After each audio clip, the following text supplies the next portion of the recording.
दोस्तों, यह कहानी झारखंड के धनबाद की है। धनबाद में एक साधारण परिवार रहता था, जिसमें माता पिता और उनकी एक छोटी बेटी शामिल थी। यह बेटी न केवल पढ़ाई लिखाई में होशियार थी, बल्कि उसकी सोच भी बड़ी थी। वह हमेशा यह सपने देखती थी कि वह जीवन में कुछ ऐसा करेगी जिससे न केवल उसके माता पिता का नाम रोशन हो, बल्कि समाज के लिए भी उसका योगदान यादगार बने।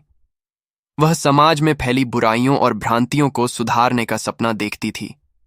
वह अक्सर कहती थी, मैं कुछ ऐसा अनोखा करूंगी जिससे समाज की गलतियों को ठीक कर सकूं और लोगों के जीवन में बदलाव ला सकूं। उसकी यह सोच और जज्बा उसे दूसरों से अलग बनाता था। दोस्तों, इसी सोच के साथ वह लड़की आईपीएस बनने की तैयारी में जुट जाती है। मेहनत और लगन से पढ़ाई करते हुए आखिरकार उसका चयन आईपीएस में हो जाता है। चयन के बाद वह ट्रेनिंग करती है और फिर ट्रेनिंग पूरी करके अपने घर लौटती है। जब वह घर आती है तो उसके माता पिता बहुत खुश होते हैं। वह कहते हैं, बेटी, अब तुमने एक अच्छी नौकरी हासिल कर ली है। तुम्हारी उम्र भी अब 30 से 33 साल के आसपास हो गई है। अब समय आ गया है कि तुम किसी अच्छे लड़के को देखकर शादी कर लो। इस पर लड़की मुस्कुराकर जवाब देती है, पिताजी, शादी तो मुझे करनी ही है, इसमें कोई शक नहीं है। लेकिन बेटी आगे कहती है, पिताजी, शादी तो मैं जरूर करूं, लेकिन फिलहाल मेरा ध्यान अपने लक्ष्य पर है। मैंने अभी तक समाज को ठीक से देखा ही नहीं। अब तक तो मैंने बस एक कमरे में बैठकर पढ़ाई की है और ज्ञान अर्जित किया है, लेकिन समाज में किस तरह के लोग हैं, कैसी समस्याएं और घटनाएं होती हैं और इनसे कैसे निपटना है, यह सब मुझे समझना है। वह आगे कहती है, मैं चाहती हूं कि कुछ समय, शायद 4-5 साल, समाज को गहराई से जानने और अनुभव करने में बिताऊं। इसके बाद मैं शादी के बारे में सोचूंगी। दोस्तों, ये सुनकर उसके माता पिता उसे समझाते हैं और उसकी बात को समझते हुए कहते हैं, बेटी, हमें तुम पर गर्व है। तुम्हारे विचार बड़े और नेक हैं। हम तुम्हारे हर फैसले में तुम्हारा साथ देंगे। लेकिन दोस्तों, वह लड़की अपनी बात पर अडिग रहती है। वह अपने निर्णय पर कायम रहते हुए कहती है कि उसे पहले समाज को समझना है। यह सुनकर उसके पिताजी कहते हैं, बेटी, अब तुम समझदार हो गई हो। हम जानते हैं कि तुम अपने फैसले खुद ले सकती हो। अपने काम और जिम्मेदारियों का अच्छे से ध्यान रखना। इसके बाद वह लड़की अपनी ड्यूटी ज्वाइन कर लेती है। संयोग से उसकी पहली पोस्टिंग धनबाद में ही होती है। लेकिन दोस्तों, वह सीधे अपने ऑफिस न जाकर कुछ और करने का मन बनाती है। वह अपनी गाड़ी में बैठती है और ड्राइवर से कहती है, मुझे शहर की किसी सुनसान जगह पर छोड़ दो। ड्राइवर, जो उसका पर्सनल स्टाफ होता है, उसकी बात मानते हुए उसे शहर की एक सुनसान जगह पर छोड़ देता है। लेकिन दोस्तों, वह आईपीएस अफसर एक अनोखी योजना बनाती है। वह अपना गेटअप बदलकर खुद को एक भिखारिन के रूप में तैयार करती है। सादे कपड़े, बिखरे बाल और एक झोली के साथ वह पूरी तरह से एक भिखारिन की तरह दिखने लगती है। इसके बाद वह अपने ड्राइवर को बड़े ही प्यार से कहती है, सुनो, मैं जिस तरह से मार्केट में जा रही हूं, इसकी भनक किसी को भी नहीं लगनी चाहिए। अगर तुमने रे बारे में किसी से भी चर्चा की तो समझो तुम्हारी नौकरी गई। ड्राइवर, जो पहले ही उनकी ईमानदारी और सख्ती से परिचित था, डर जाता है और कहता है, मैडम, आप चिंता मत करें, मैं किसी से कुछ नहीं कहूंगा। इस तरह वह अपने नए रूप में समाज की असली तस्वीर देखने के लिए निकल पड़ती है। अब दोस्तों, सुषमा, जो अपने गेटअप में पूरी तरह से एक भिखारिन का रूप ले चुकी थी, टहलते टहलते थाने के पास पहुंच जाती है। थाने के गेट के पास और आसपास वह इधर उधर घूमने लगती है, जैसे कुछ देख रही हो। थाने में मौजूद कुछ कांस्टेबल उसे देखते हैं और झुंझला हुए कहते हैं, अरे, तुम यहां क्या कर रही हो? जाओ कहीं और जाकर मांगो, हमें अपने काम करने दो और यहां परेशान मत करो। सुषमा शांत स्वभाव में जवाब देती है, ठीक है, आप लोग अपना काम कीजिए। मैं किसी को ना रोक रही हूं, ना परेशान कर रही हूं। उसके इस जवाब पर कांस्टेबल थोड़े असमंजस में पड़ जाते हैं, लेकिन उसे नजरअंदाज कर वापस अपने काम में लग जाते हैं। सुषमा अपने गेटअप में थाने और आसपास की गतिविधियों पर ध्यान देती रहती है। वह लड़की, जो अब भिखारिन के रूप में थाने के पास नजर रख रही थी, वहां की हर गतिविधि को गौर से देख रही थी। करीब 200 मिनट के बाद थाने में अचानक हलचल बढ़ जाती है। एक केस के सिलसिले में लोगों की भीड़ जमा हो जाती है। भिखारिन के वेश में सुषमा यह सब देख रही थी। वह पास खड़े एक पुलिसकर्मी से पूछती है, साहिब, इतनी भीड़ क्यों लग रही है? यहां क्या हुआ है? पुलिसकर्मी उसे थोड़ा झड़ते हुए कहता है, तुम अपने काम से काम रखो। यहां एक लड़की का मामला आया है, रेप का केस है। यह सुनकर सुषमा की आंखों में एक अलग सी गंभीरता आ जाती है। वह अपनी जगह खड़ी होकर लोगों की बातचीत और पुलिस की कार्यवाही पर ध्यान देना शुरू कर देती है। लड़की का परिवार बहुत दुखी था और वह लड़की जो रेप का शिकार हुई थी, उसका आरोपी एक काफी प्रभावशाली व्यक्ति था। वह एक अमीर और पार्टी से जुड़ा हुआ बिजनेसमैन था। यह आदमी अपनी ताकत और पैसे के बल पर अपने किए हुए गलत काम को छिपाने की कोशिश कर रहा था। सुषमा, जो अब भिखारिन के रूप में थाने के पास थी, जब यह सब देखती है तो वह पुलिस की नजरों से बचते बचते धीरे धीरे थाने के अंदर घुसने की कोशिश करती है। वह जानती थी कि इस केस में कुछ बड़ा घटित हो सकता है और उसे देखना बहुत जरूरी है। जैसे ही वह थाने के अंदर प्रवेश करती है, एक पुलिसकर्मी उसे देखता है और गुस्से में कहता है, यहां किसको आने दिया है? तुम यहां क्यों आई हो? सुषमा अपनी पहचान छिपाते हुए चुपचाप अंदर ही रहती है ताकि वह इस मामले की ओर जानकारी हासिल कर सके।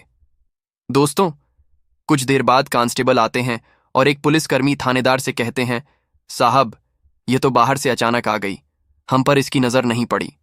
थानेदार, जो स्थिति को समझते हुए थोड़ा गुस्से में होता है, कहता है, अच्छा कोई बात नहीं, इसे कुछ खाने को दे दो, कुछ पैसे दे दो और इसे यहां से भगा दो, हमें अपना काम करने दो। पुलिस वाले उसे देखकर कहते हैं, आप कुछ खा लीजिए, कुछ पैसे ले लीजिए और फिर आप यहां से चली जाइए। हम आपसे निवेदन करते हैं कि यहां से जाएं, हमें अपना काम करने दीजिए। सुषमा भिखारिन के गेटअप में समझ जाती है कि यह उनके लिए एक मौका हो सकता है, लेकिन वह चुपचाप खड़ी रहती है और इंतजार करती है कि क्या होगा। दोस्तों, वह भिखारिन धीरे धीरे कहती है, मैं थोड़ा और देर तक यहां बैठना चाहती हूं, मुझे यहां बहुत आराम लग रहा है और देखना चाहती हूं कि क्या हो रहा है। फिर वह थाने के एक कोने में एक पेड़ के नीचे बैठ जाती है। वहीं से वह छुपकर दरोगा और उस सेठ के बीच हो रही बातचीत पर ध्यान देती है।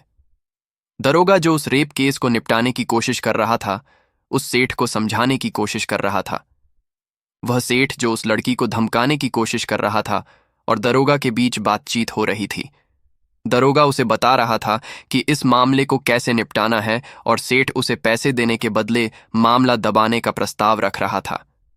सुषमा भिखारिन के रूप में इस पूरी सिचुएशन को ध्यान से देख रही थी ताकि वह देख सके कि पुलिस और आरोपी के बीच किस तरह की डील हो रही है। वह भिखारिन, जो पेड़ के पास बगल में बैठी थी, बड़े ध्यान से इस पूरे घटनाक्रम को देख रही थी। तभी लड़की के पिता वहां आते हैं और दरोगा साहब को कुछ पैसे देने का प्रयास करते हैं ताकि वह इस मामले को दबा सके। यह पूरी सिचुएशन साफ साफ दिख रही थी कि दरोगा और सेठ के बीच कोई डील चल रही थी जिसमें पैसे के बदले लड़की के मामले को दबाने की कोशिश हो रही थी।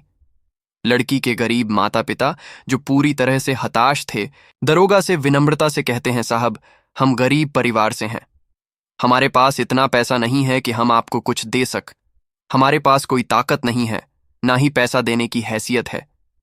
यह सब सुनकर सुषमा, जो चुपचाप यह सब देख रही थी, समझ जाती है कि एक गरीब परिवार को किस तरह से शोषण का सामना करना पड़ रहा है, जबकि आरोपी अपनी ताकत और पैसे के बल पर मामले को रफा दफा करने की कोशिश कर रहा है।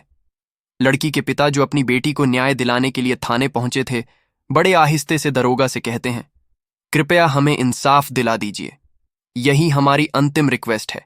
लेकिन जैसे ही दरोगा को कुछ पैसे मिलते हैं, उसका रवैया पूरी तरह बदल जाता है। वह अब पूरी तरह से पैसे वाले सेठ के पक्ष में हो जाता है।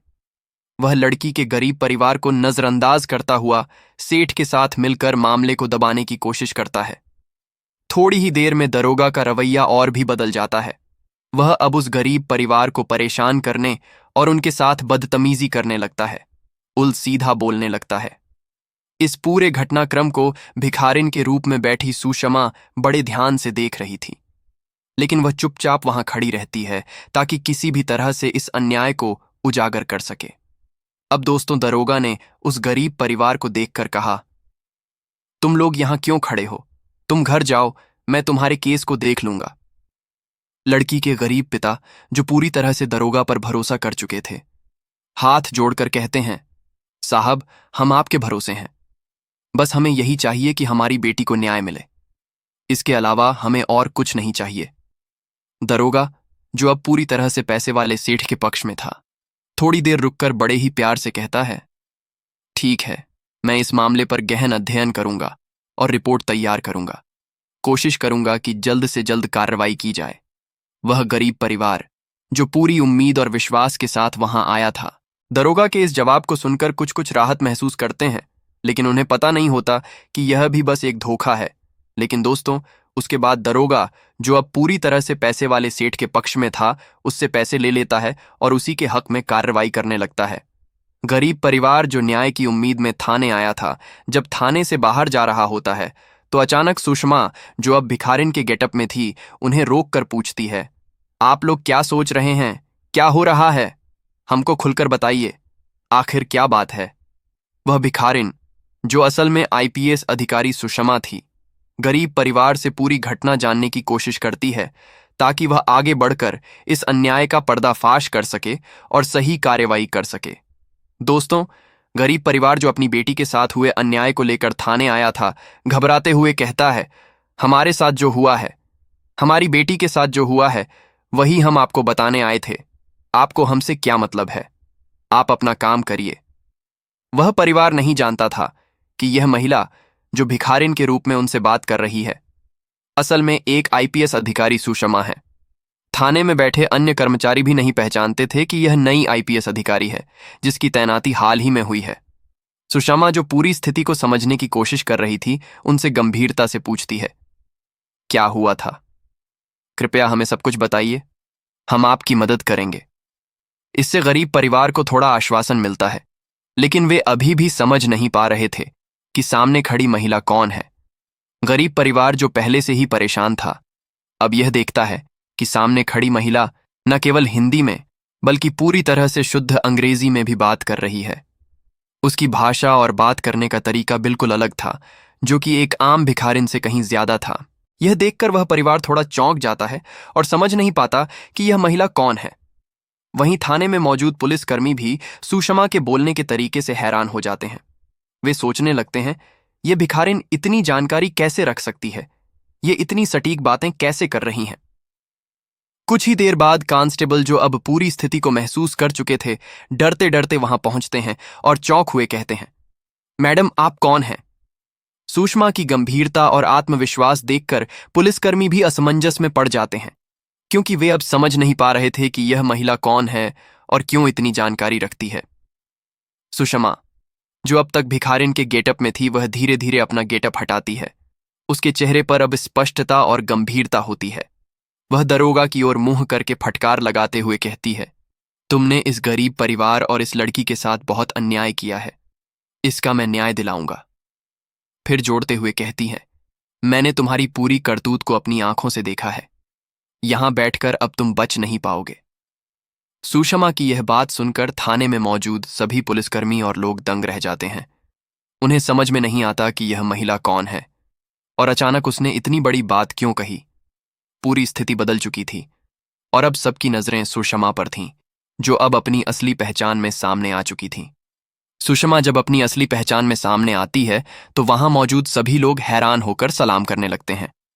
वह गरीब परिवार और लड़की को न्याय दिलाने का संकल्प लेती है। सुषमा ने सभी पुलिस कर्मचारियों को लाइन में खड़ा कर दिया और उन सभी से सख्ती से पूछताछ शुरू की। वह उन सभी आरोपियों को, जो थाने के इंचार्ज और कांस्टेबल थे, बारी बारी से बुलाती है और उनकी जिम्मेदारियों का हिसाब लेती है।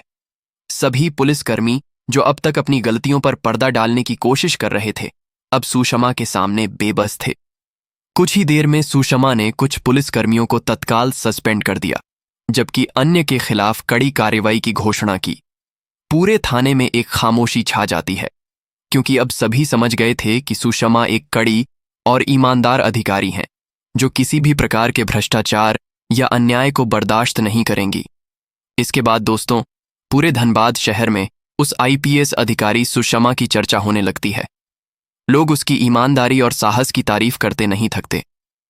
तो दोस्तों, यह थी आज की कहानी। आपको कैसी लगी, हमें कमेंट बॉक्स में जरूर बताइएगा।